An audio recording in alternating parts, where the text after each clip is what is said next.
Después de 45 años, que ustedes vieron cómo nunca se ha realizado un censo agropecuario, se realizó, se dieron los resultados. ¿Y qué nos indicó ese censo agropecuario? Que ese censo agropecuario refleja el abandono que este país le ha dado al campo colombiano. Quiero hacer una interrupción porque había olvidado un asunto de mucha importancia que quiero referirme.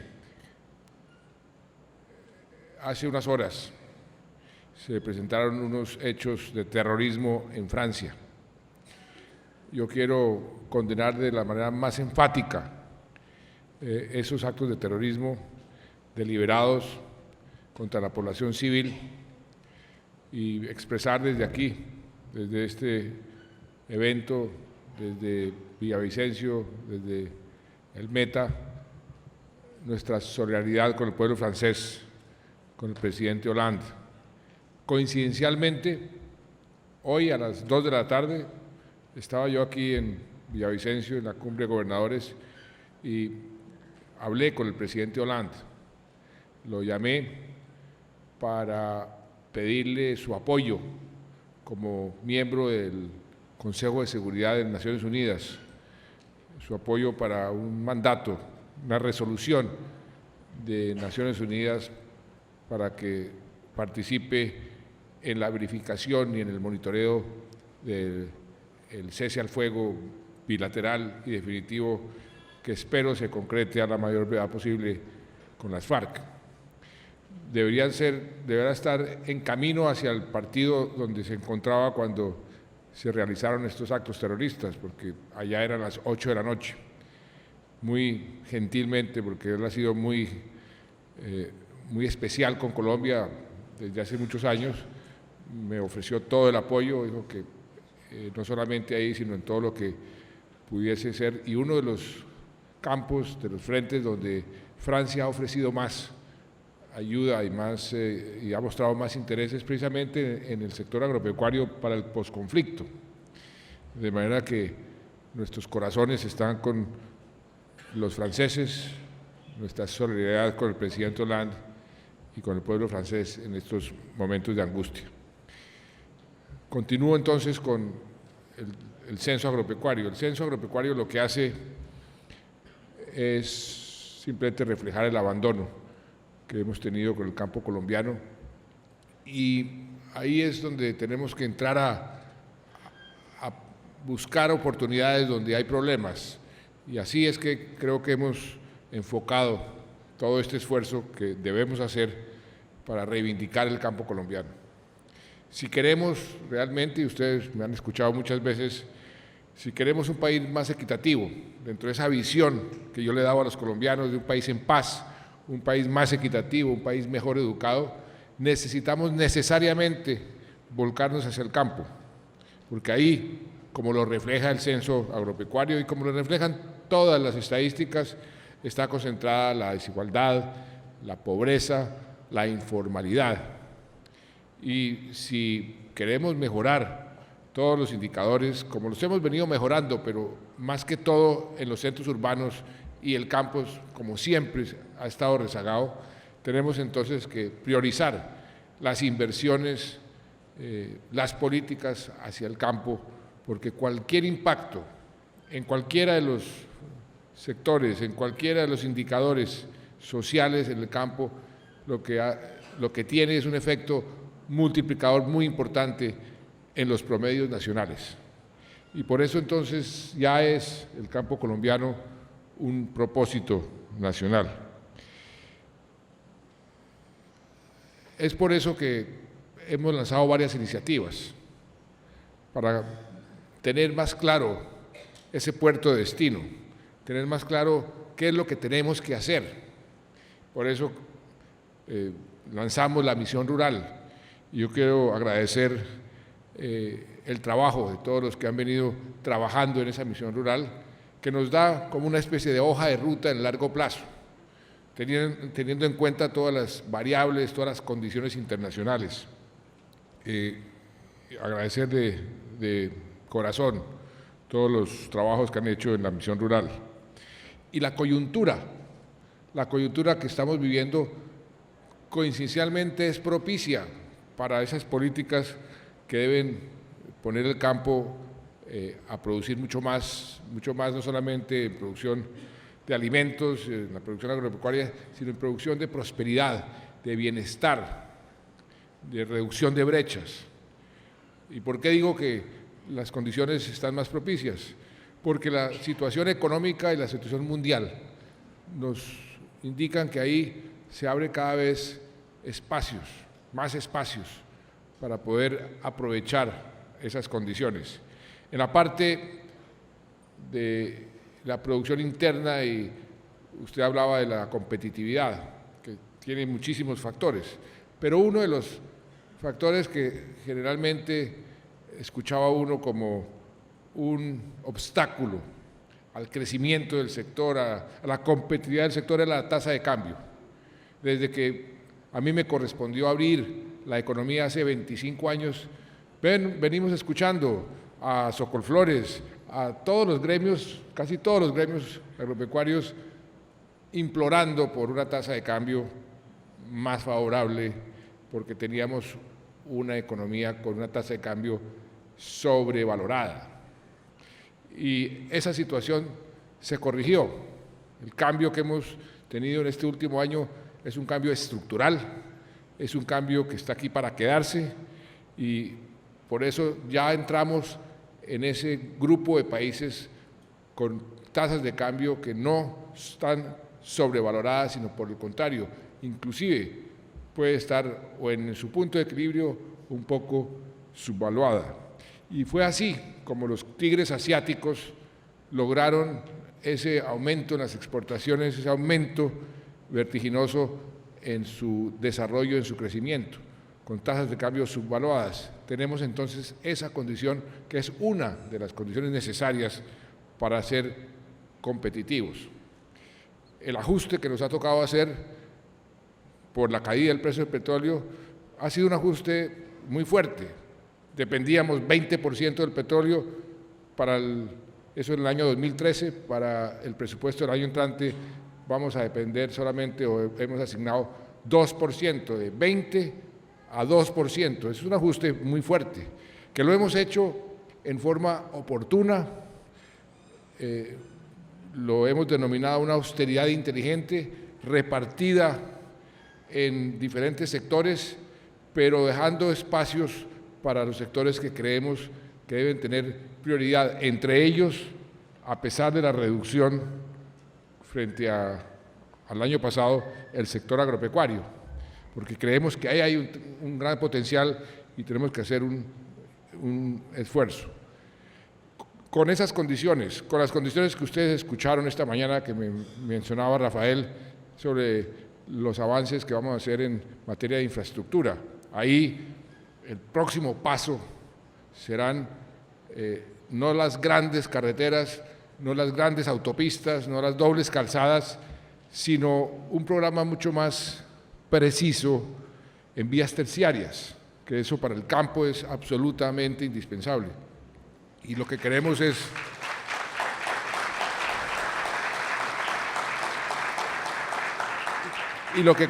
es hacerlo bien, es hacerlo con una priorización adecuada y de forma que se inviertan los recursos en forma correcta, que se construyan con placahuella o con lo que se requiera esas vías terciarias en los sitios donde más impacto tengan para el sector agropecuario, como lo hemos venido pidiendo ya hace algún tiempo, que nos reunamos y prioricemos las carreteras, cada departamento, y se los dije a los nuevos gobernadores que hoy estábamos reunidos precisamente aquí.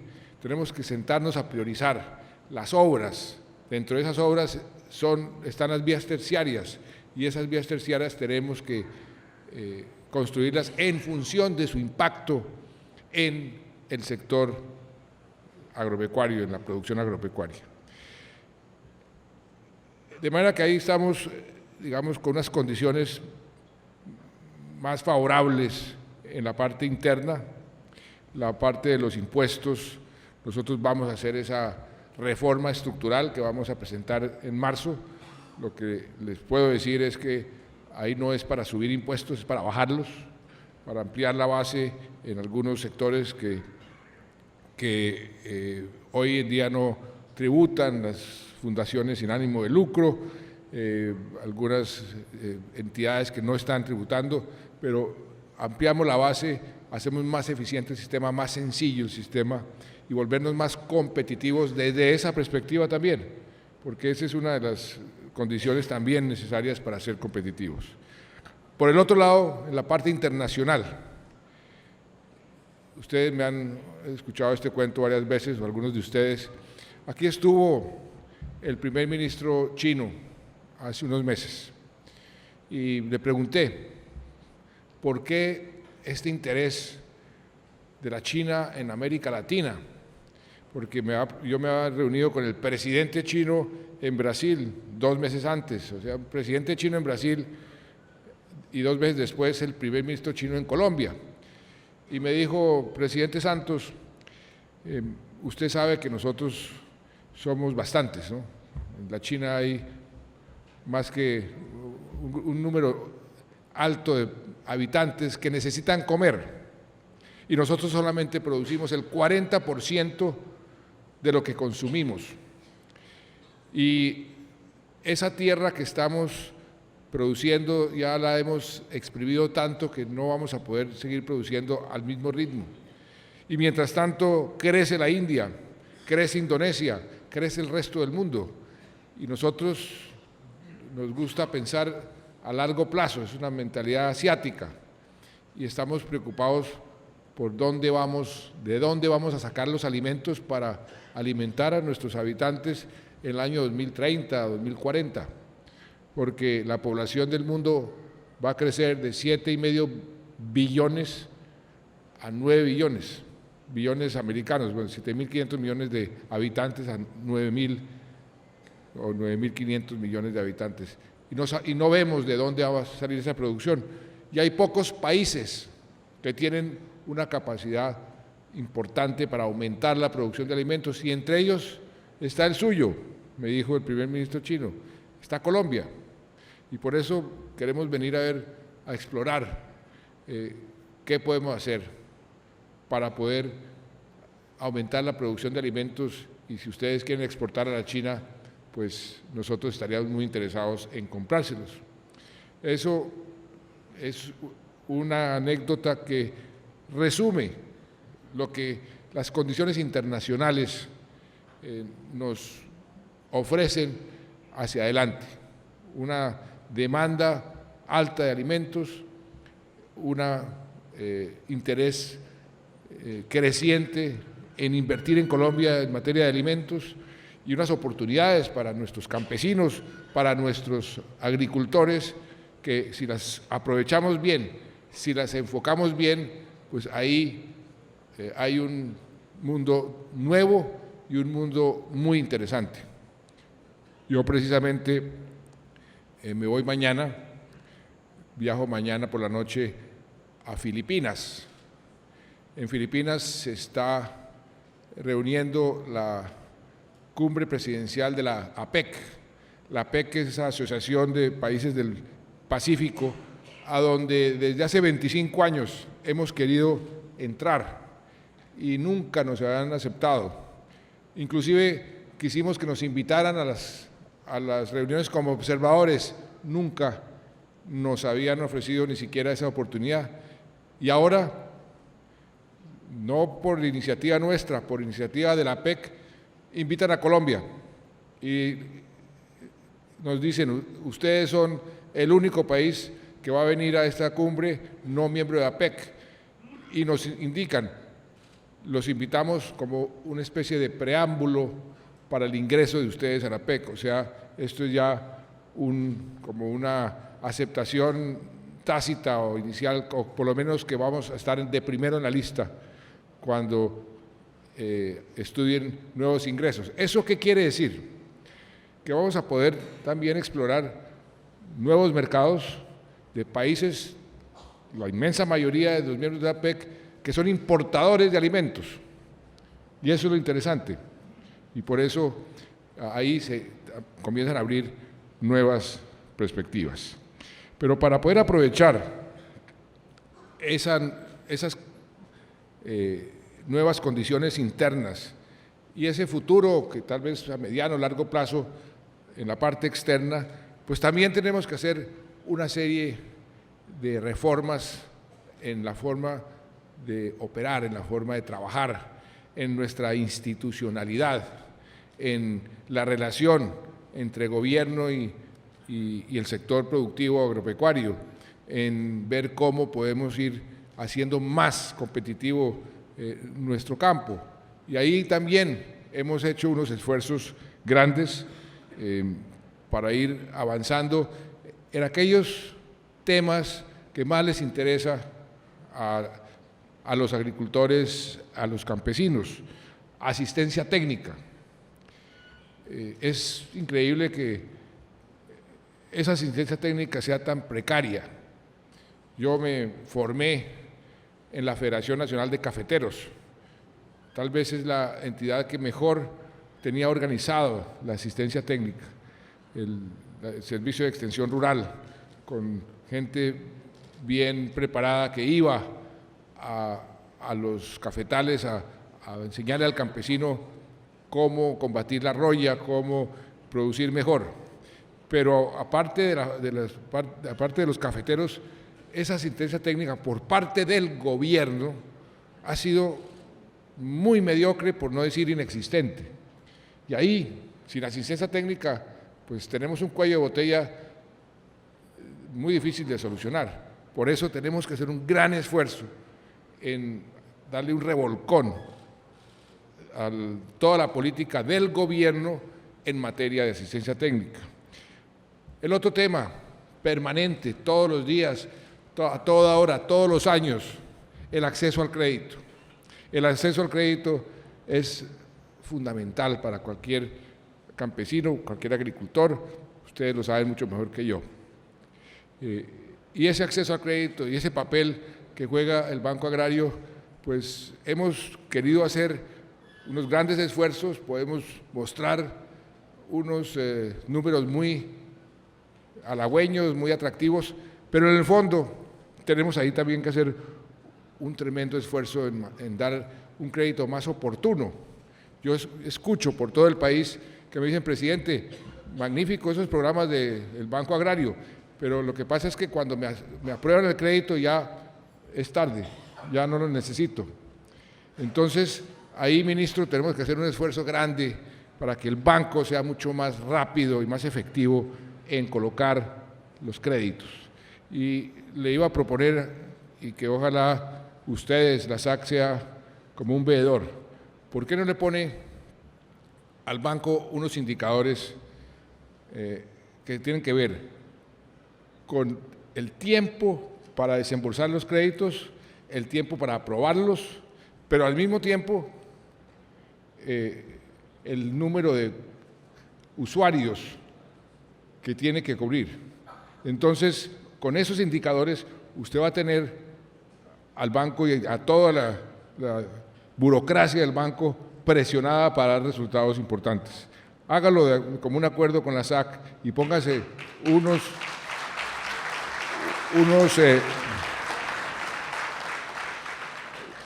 objetivos ambiciosos. Lo otro es el apoyo a la comercialización. Todo lo que hagamos en materia de darle a los agricultores, sobre todo a los campesinos, acceso a los mercados, que alguien les compre su producto, es poco. Ese es tal vez lo que más aprecian. La Federación de Cafeteros, repito, donde yo me formé profesionalmente, pues una de las grandes ventajas era que la garantía de compra de la cosecha. Y eso para cualquier agricultor es un seguro muy importante Y no solamente la comercialización, si queremos conquistar los mercados internacionales, tenemos que arremangarnos y conquistar esos mercados. La canciller estaba hace 2 días en Argelia y estaba presionando que nos dieran el permiso para poder exportar carne. Yo espero reunirme con el presidente chino ahora en Filipinas. Uno de los temas que le voy a decir es, por favor, aceleren los permisos para poder exportar carne a la China y otros productos a la China. Y también le voy a pedir algo que para esta región es bien importante. Cuando vino el primer ministro, me dijo, ¿qué proyectos a ustedes les interesaría? Y le dije, pues, proyectos, nosotros no hemos hecho muchos negocios con la China, entre otras cosas porque los chinos lo que quieren es financiar los proyectos y con esa financiación controlan todo. Y como nosotros no tenemos ninguna necesidad de financiación, digamos, adicional al acceso que ya tenemos, pues nunca hemos tenido mucho interés en aceptar las condiciones que los chinos imponen. Pero en esta ocasión le dije, si realmente quieren invertir en Colombia, ¿por qué no somos creativos? Hay un proyecto que para mí es un sueño, que es tener una buena carretera entre Puerto López y Puerto Carreño. Y eso aumenta, eso abre todo un mundo. Entonces le dije al primer ministro chino, yo financio los estudios de la carretera, la estructuración de la carretera, una carretera buena. Y ustedes financien lo que les voy a proponer. Ustedes construyen la carretera, ustedes la pagan y al mismo tiempo yo le puedo de pronto ofrecer en arrendamiento un número X de hectáreas que usted la pone a producir, exportamos eso para la China y usted se va pagando la carretera con el producto de esa exportación. Y estamos en eso, estamos viendo a ver si nos cuadran las cifras y eso sería un gana-gana para todo el mundo. Ese tipo de proyectos, ese tipo de iniciativas que nos abren mercados muy importantes es lo que tenemos que hacer con los mercados que están a nuestra disposición. El otro tema es el riesgo agropecuario. Si hay una actividad que está sujeta a riesgo climático, a riesgo de las plagas, es el sector agropecuario. Ahí hemos avanzado algo, pero hoy, con la tecnología de hoy, con los instrumentos, las herramientas financieras de hoy, podemos expandir mucho más esa mentalidad del seguro de riesgo. Eso sería muy importante porque eso le da tranquilidad a cualquier campesino, a cualquier agricultor que sabe que ya garantiza un ingreso y si que viene algún desastre, algún imprevisto, pues que no va a quedar en la calle, y eso es lo que sucede en todos los países que tienen un alto grado de competitividad. Ahora, todo esto requiere una buena institucionalidad y requiere lo que usted mencionaba, doctor Rafael, requiere seguridad jurídica, requiere reglas ciertas de juego, reglas estables de juego. Pues por eso hemos puesto en marcha toda una reforma a la institucionalidad del sector agropecuario, que lo que nos dimos cuenta es que si queremos realmente dar ese salto cualitativo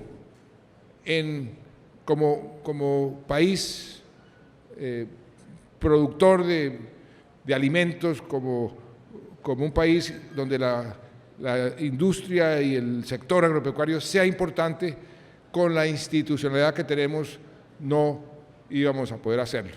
Por eso le pedimos al Congreso de la República unas facultades para poder reformar esa institucionalidad, porque hemos aprendido que en otros sectores el mismo problema era lo que había impedido que ese sector echara para adelante.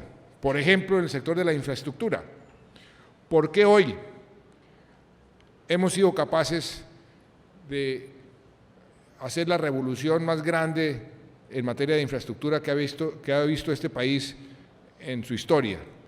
Porque hicimos una reforma a la institucionalidad, porque le cambiamos la cultura a los burócratas del gobierno y a los contratistas, por ejemplo, en materia de estructuración de proyectos, y eso inmediatamente abrió las puertas para que hoy podamos decir que estamos construyendo el número de carreteras, kilómetros de carreteras de todo tipo más ambicioso de toda nuestra historia. Creamos la Agencia Nacional de Infraestructura, generamos las herramientas necesarias para hacer buenas estructuraciones y para acceder a la financiación de los proyectos, por ejemplo, de cuarta generación. Todo eso es lo que nos ha permitido ya hoy poder decir que están contratados y en construcción cerca de 30 billones de pesos.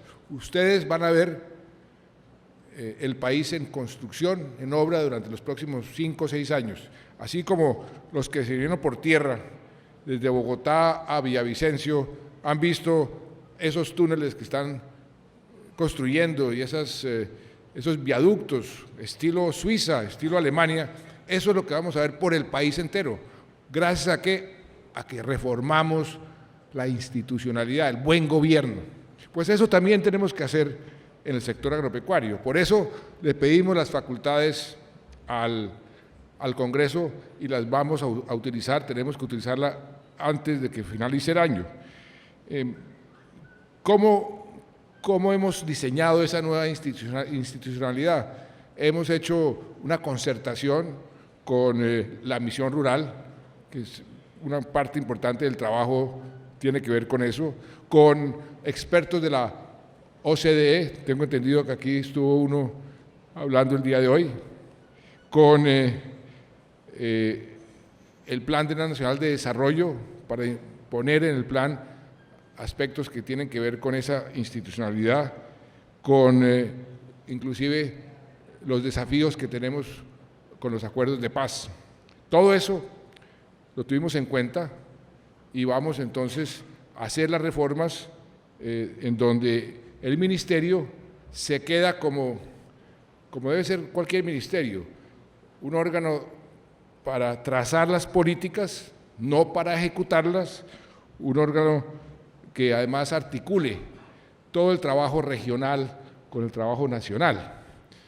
Parte muy importante de los problemas que tiene el sector agropecuario es la falta de articulación. Usted lo mencionaba, doctor Rafael, del Ministerio de Agricultura con los demás ministerios y del Ministerio de Agricultura y del Gobierno con las entidades territoriales y las entidades a otro nivel. Entonces, ahí va a haber una reforma grande en materia de qué papel va a jugar el Ministerio de Agricultura. Vamos a liquidar el INCODER. ¿Por qué vamos a liquidar el INCODER? Porque el INCODER nació enfermo. El INCODER fue la fusión de todo tipo de instituciones que a alguien se le ocurrió, ¿por qué no cogemos el INCORA y lo subamos a esta otra institución y entonces subimos esto? Entonces nació enfermo y esa enfermedad es muy difícil de corregir y por eso vamos a darle un revolcón de fondo para que eso que tiene que ser el INCODER, que tiene que hacer para una buena política agropecuaria, efectivamente se haga y se haga bien. Entonces, esa entidad se va a eliminar y se van a crear el concepto de las agencias. A mí me gusta mucho el concepto de agencias como los brazos ejecutores de las políticas. Eso nos ha dado buen resultado y así como la Agencia Nacional de Infraestructura ha tenido tan buen resultado, una agencia agraria de desarrollo rural para que ejecute esas políticas, creemos que es la forma más adecuada y más conveniente para poder hacer este gran salto que queremos todos que tenga el sector agropecuario, para promocionar, para cofinanciar proyectos, para que se estructuren también muchos de los proyectos que se necesitan, para que puedan darle la capacitación suficiente a las entidades regionales. Muchas veces donde se traban las cosas es que las entidades regionales no tienen la capacidad institucional para poder adelantar o ejecutar proyectos. De manera que ahí va a haber una agencia. Va a haber otra agencia, que es la Agencia Nacional de Tierras, que va a tener a su cargo toda la política de tierras, administrar baldíos, promover el acceso a la tierra, va a administrar el fondo de tierras, va a administrar eso que hace el INCODER de la formalización, que tenemos que formalizar con mucha más rapidez. Yo cada mes le pregunto al ministro, ¿cómo va la formalización? Me dan unas cifras, dice que va muy bien, pero cuando va uno a estudiar no va tan bien, porque lo que nos falta es demasiado, y no hay nada más importante para un campesino que tener su título, porque eso le cambia la vida, le da acceso al crédito. La formalización es fundamental si queremos ser competitivos. Entonces, esa otra agencia va a tener ese propósito. Y una tercera agencia, que tiene que ver con un reto muy importante, que es la Agencia para la Sustitución de Cultivos Ilícitos. Ustedes vieron que las cifras de hectáreas cultivadas en coca aumentó en el último año, año y medio. Eso tiene que ver con una realidad, una ley del mercado, en donde la producción de coca sigue siendo más rentable que la producción de muchos otros productos, que los que les interesa producir la coca aprenden a defenderse de las políticas del gobierno. Y entonces, por ejemplo, le atribuyen a la suspensión de la fumigación el aumento de las hectáreas de coca. No hay tal, eso es falso. Yo suspendí la fumigación el 1 de octubre de este año. De ahí para atrás fumigamos igual o más que lo que habíamos fumigado durante los últimos 10 o 15 años. Lo que sucedió es que se trasladaron hacia los parques nacionales y aprendieron a cultivar la coca mezclándolo con productos legales, y así pues se defendían de la política de erradicación. Y por eso decidimos cambiar radicalmente el enfoque y hacer lo que el sentido común nos dice que debemos hacer, y los expertos también, que a un campesino uno le puede erradicar su coca o lo puede amenazar con echarlo a la cárcel, pero si no le da un producto alternativo, un sustento alternativo, él tarde o temprano va a acabar volviendo a producir coca en otra región, porque hay gente interesada que lo haga. Entonces tiene que ser un enfoque integral, en donde al campesino se le dé la asistencia técnica, se le dé el crédito, se le compren los productos que va a producir, se le facilite el transporte. Tiene que ser integral. Entonces, esta agencia va a tener a su cargo ese propósito, porque es un propósito nacional que tiene que ver además con uno de los puntos de los acuerdos de La Habana, el punto del narcotráfico, que ya acordamos en La Habana con las FARC, está directamente relacionado con este punto de la sustitución de cultivos. Y miren lo que acordamos. Las FARC siempre dicen que ellos no son narcotraficantes, pero que sí se financian del narcotráfico y que ellos le cobran a los narcotraficantes los impuestos que los colombianos le cobramos a los productores legales.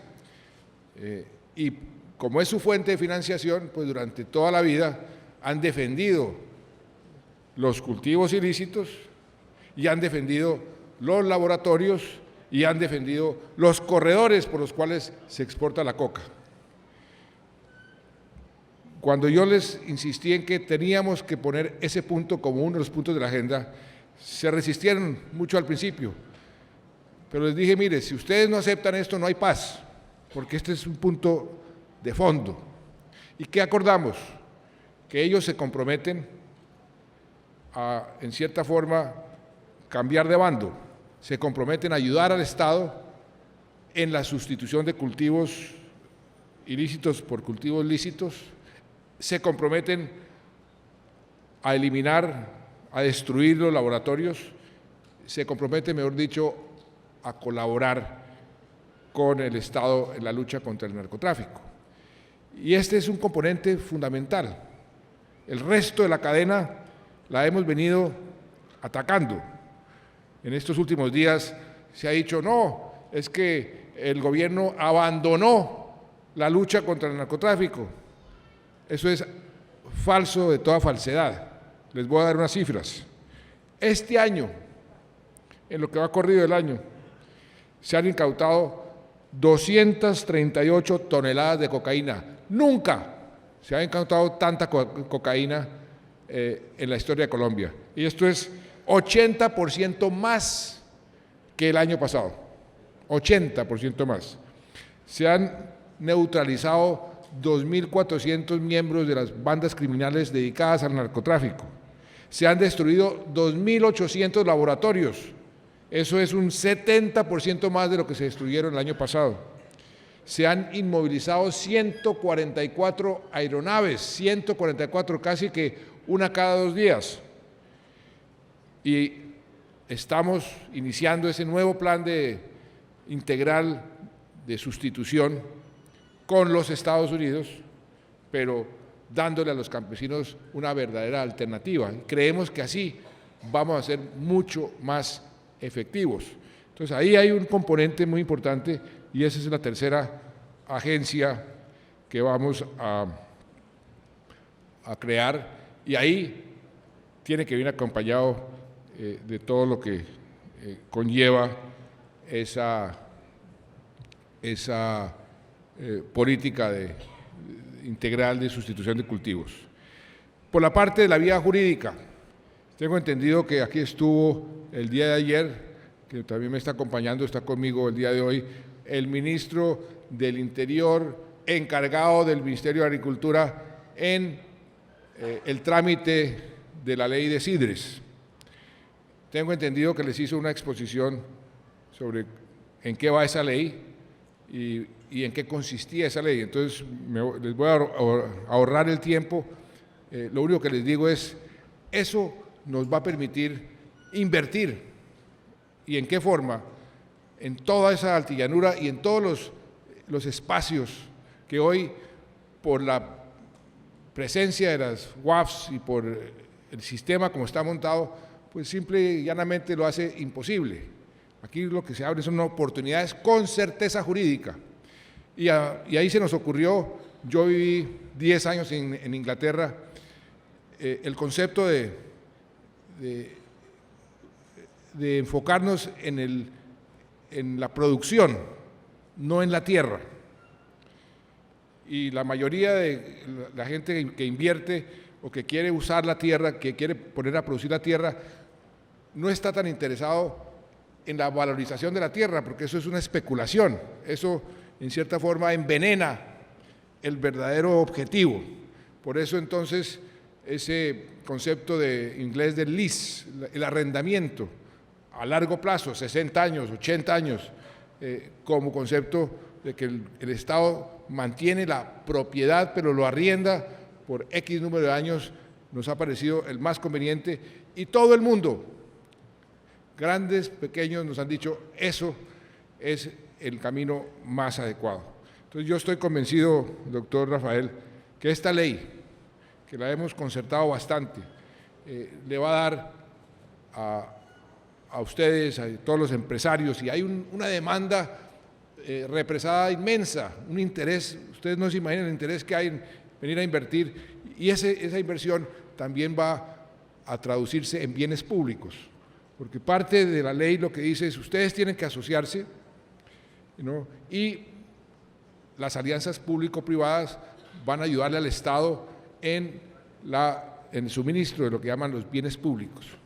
Entonces, esa es una parte muy importante de lo que está sucediendo. Y por supuesto, y con esto termino, está ese otro gran paso, que es el proceso de paz. Yo sé que muchos de ustedes han estado nerviosos, han estado prevenidos, les han dicho todo tipo de cosas, les han metido todo tipo de cuentos, no, es que ahí van a nacionalizar todos los medios de producción, van a afectar la propiedad privada, los que están produciendo hoy en día legalmente les van a quitar sus cultivos. No, eso es absolutamente falso. Si hay un sector, óigase bien, si hay un sector en el país que se va a beneficiar de este tratado de paz, es el sector agropecuario. ¿Y por qué? Porque lo único...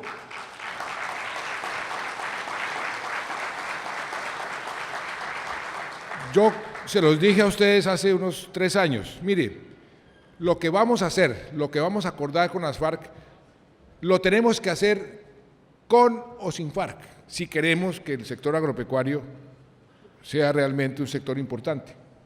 Si queremos que se convierta en un propósito nacional, como todos estamos de acuerdo, entonces tenemos que hacer una serie de cosas que coinciden con muchas de las cosas que las FARC están pensando, pero esto lo tenemos que hacer con o sin FARC. Si el día de mañana, y Dios quiera que por supuesto no suceda eso, no hay proceso de paz, esto lo tenemos que hacer de todas formas.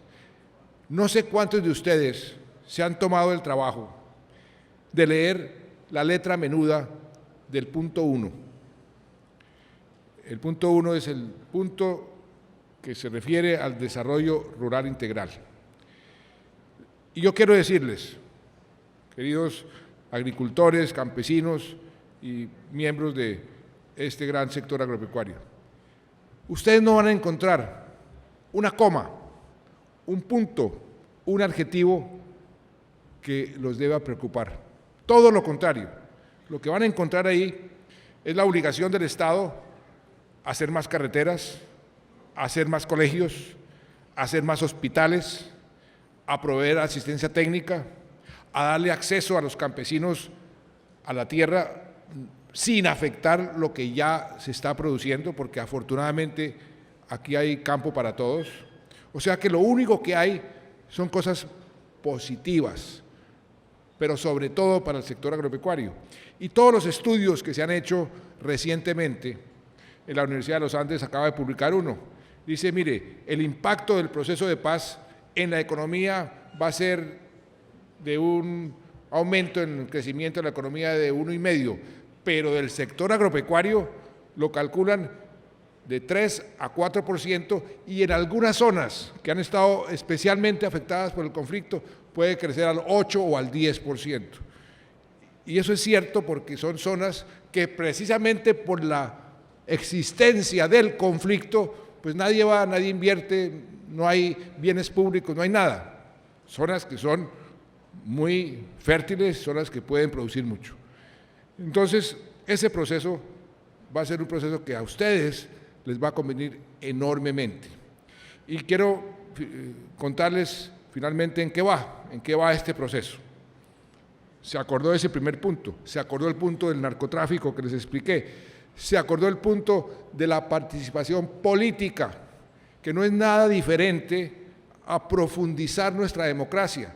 La democracia es una sumatoria de instituciones y las instituciones tienen que ponerse al día, tienen que modernizarse, tienen que actualizarse permanentemente. Todas las democracias del mundo discuten cómo mejorar su funcionamiento.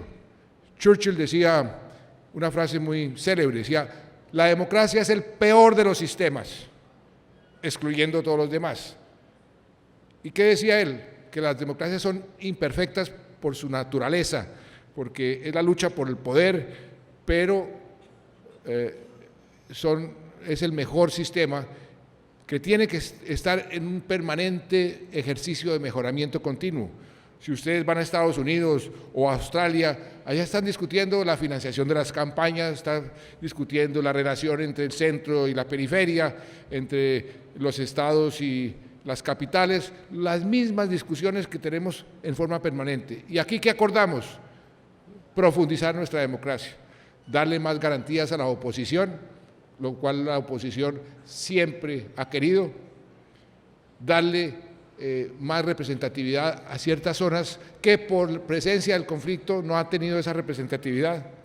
No se le está dando a las FARC unas curules particulares, todo lo contrario. Cuando hablamos de circunscripciones especiales por periodos limitados,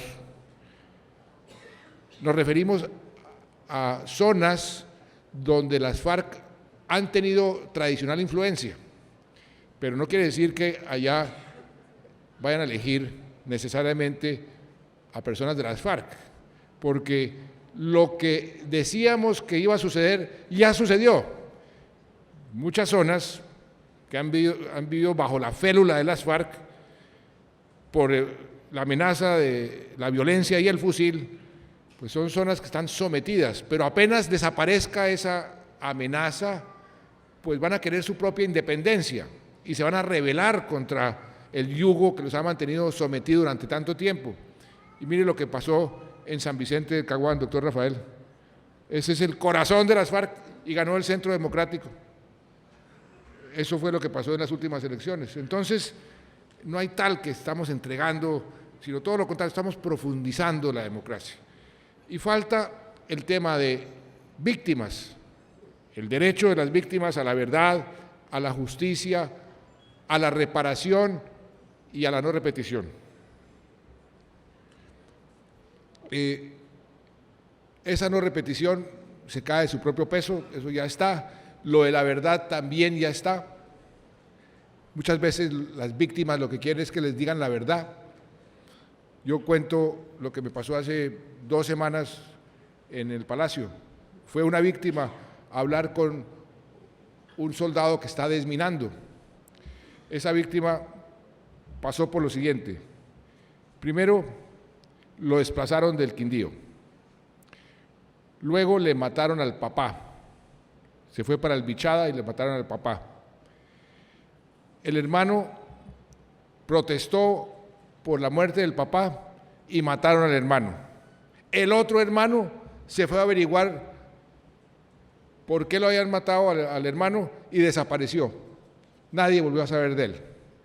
Y esta misma víctima se casó, 2 hijitos de 8 y 5 años, iba caminando por el campo y pisó una mina, se voló las 2 piernas y un brazo. Y yo le pregunté, ¿usted qué siente? Y él me miraba y no me respondía. Le dije, ¿usted le daría la mano a la persona que le causó a usted este dolor, este daño? Y se demoró y me dijo, sí, yo le daría la mano. Yo no quiero que más gente sufra como sufrí yo, pero eso sí le pondría una condición. Dije, ¿cuál? Yo quiero saber, y con eso me sentiría reparado. Yo quiero saber qué pasó con mi hermano desaparecido. ¿Por qué lo mataron? ¿Dónde está? ¿Y qué pasó con él? Porque no puedo vivir con esa angustia de qué se hizo mi hermano. A mí se me aguaron los ojos, pero eso lo que le da a uno es una descripción gráfica de lo que las víctimas están pensando.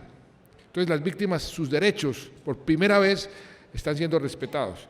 El derecho a la reparación, ya venimos reparando, vamos a terminar este año 590.000 reparaciones efectivas, nos falta todavía. Son reparaciones simbólicas, porque uno le da una casa, uno le da unas becas, eso reemplaza a un hijo, reemplaza a una hija, reemplaza a una familia, no, pero es parte de la cicatrización de esas heridas después de 50 años de guerra. Y la justicia, que es el punto más difícil, ¿dónde traza uno la línea entre justicia y paz? ¿Cuánto de justicia está una sociedad dispuesta a sacrificar en aras de la paz. Las víctimas tienen un pensamiento, las futuras víctimas tienen otro.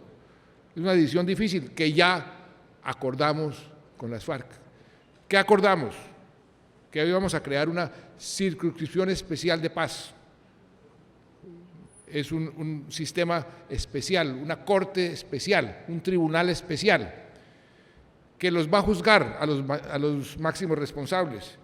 Los investiga, los juzga, los condena y los sanciona. O sea, pasan por la justicia. Ahí no va a haber impunidad. No va a haber impunidad. Lo que algunos dicen es que se negoció impunidad. No, porque tenemos, entre otras cosas, que acogernos a los tratados internacionales, a la Corte Penal Internacional, de la cual hacemos parte nosotros, y a nuestra propia Constitución. Y al principio las FARC decían, pero ¿por qué vamos a nosotros a someternos a una justicia? ¿Por qué vamos a ser la primera guerrilla en la historia del mundo que va a entregar las armas y se somete a un tribunal que ni siquiera sabemos de quién va a ser? Pues después de 3 años de negociación, pues se aceptó este esquema especial de justicia transicional que ya está siendo señalado por el mundo entero como un verdadero ejemplo. Faltan algunos detallitos, yo espero que en los próximos días se publique la totalidad de este acuerdo de la parte de la justicia y tengamos ese punto resuelto. Y falta lo último, el fin del conflicto. Yo desde el principio dije no va a haber cese al fuego. ¿Por qué? Porque las FARC nos han engañado muchísimas veces. Cada vez que hay una negociación la aprovechan para fortalecerse militarmente y fortalecerse políticamente, porque además sería un incentivo perverso, porque las FARC estarían en el mejor de los mundos, armados, hablando sin presión militar. Entonces, ¿cuál es el incentivo para llegar a los acuerdos? Por eso nunca acepté el cese al fuego. Ahora que hemos avanzado tanto y que ellos unilateralmente, y lo han cumplido, están en cese al fuego unilateral, pues les hemos dicho, muy bien, pero nosotros no vamos a hacer cese al fuego, sino hasta que acordemos todo lo que significa un cese al fuego bilateral y definitivo, y no solamente al fuego, sino a las hostilidades, porque ahora me dicen, no, usted también tiene que declarar un cese al fuego, y les digo, y ustedes siguen extorsionando aquí en el Meta y en todos los departamentos donde extorsionan, y siguen lucrándose la minería ilegal y lucrándose el narcotráfico. No pensará que yo voy a dejar de perseguirlos mientras ustedes estén en esas actividades. Cuando se concentren, cuando sustituyan su fuente de supervivencia de actividades ilícitas a actividades lícitas, ahí sí habrá un cese al fuego definitivo. Pero mientras tanto, la obligación mía como presidente, las fuerzas militares, la policía, es perseguir a cualquier organización que esté atacando a la población o que esté delinquiendo. Y así será hasta el momento en que negociemos el cese al fuego. ¿Y qué les he dicho? Aceleremos esa negociación. Por eso la llamada de Hollande, que yo les mencionaba hoy, que ya hablé con el presidente, quien está presidiendo el Consejo de Seguridad, que es el primer ministro de Inglaterra, Cameron. Me voy a ver con el presidente chino, con el primer ministro ruso, con el presidente Obama, que son los 5 países del Consejo de Seguridad, para ir ganando tiempo, para que Naciones Unidas dé el mandato que nos ayude a verificar y a monitorear ese cese al fuego, y que las FARC efectivamente van a estar en una situación donde no van a seguir delinquiendo, donde no van a seguir extorsionando, y que las reglas de juego se cumplan. Eso es lo que falta. Y viene la referendación. Fue otra de las cosas que yo le prometí a los colombianos desde el principio, que no estaba obligado. Es de los pocos países en el mundo que mucha gente me decía, pero usted sí es bien pendejo, ¿no? ¿Usted para qué ofreció eso? Yo lo ofrecí porque estoy convencido, y estaba convencido desde el principio y sigo convencido, que una decisión tan importante como es hacer la paz después de 50 años de guerra necesita la legitimidad suficiente y que el pueblo colombiano tiene que opinar si lo acepta o no lo acepta. Y por eso dije, va a haber refrendación, y nunca he dejado de decir, va a haber refrendación, y ya escogimos el camino, va a ser un plebiscito